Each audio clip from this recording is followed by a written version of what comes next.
जेब्ला नोंथाङा मोटिभेट जायो अब्ला जोबोर गिदिर गिदिर बाथ्रा साननो लायो दि जोबोर गिदिर मोनसे खामानि मावगोन, जोबोर गिदिर बिजनेसमेन जागोन, जोबोर गिदिर करोड़पति जागोन।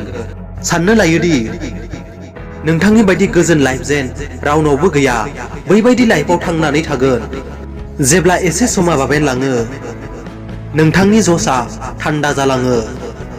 जायफोर नोंथाङा गिदिर गिदिर सिमां नुदोंमोन बैफोर सिमांखौ नोंथाङा इम्पसिबल बादि मोननो लालाङो आरो नोंथाङा गावनो सानफिननो लायो दि एसेबां गिदिर गिदिर खामानिखौ आं माबोरै मावनो हानो, बेफोरखौ आं मावनो हानाय नङा, बेफोर आंजों जानाय नङा। खोनासं, नोंथाङा गाबनो गोसो गाब, रागा जोंनो गोसो रागा जों, बेजों लोगोसे माबा नङा माबा मोनसे खामानि मावथार, ओरैनो दाथा।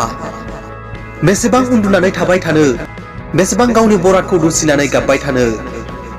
आं एसेबां फिसा खामानि मावदों, गुबुनफोरा आंखौ मा सानगोन, बेफोरबादि साननायखौ माब्लाबाबो दालाबो।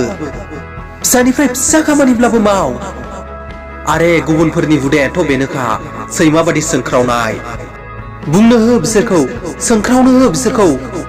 नोंथाङा नोंथांनि गाज्रि समखौ गोसोखांबाय था, नोंथाङा नोंथांनि निखावरि समखौ गोसोखांबाय था। बे गाज्रि समानो, बे निखावरि समानो नोंथांखौ नोंथांनि थांखिखौ बावगारनो खाबु होनाय नङा। भिडिअखौ नायनानै मोजां मोनदोंब्ला अननानै चेनेलखौ साबस्क्राइब खालामनानै हो। आंनि फैनो गोनां भिडिअफोराव नोंथांमोनखौ फिन खेबसेबाव लोगो मोनबावगोन। गोजोन्थों, खुलुमबाय।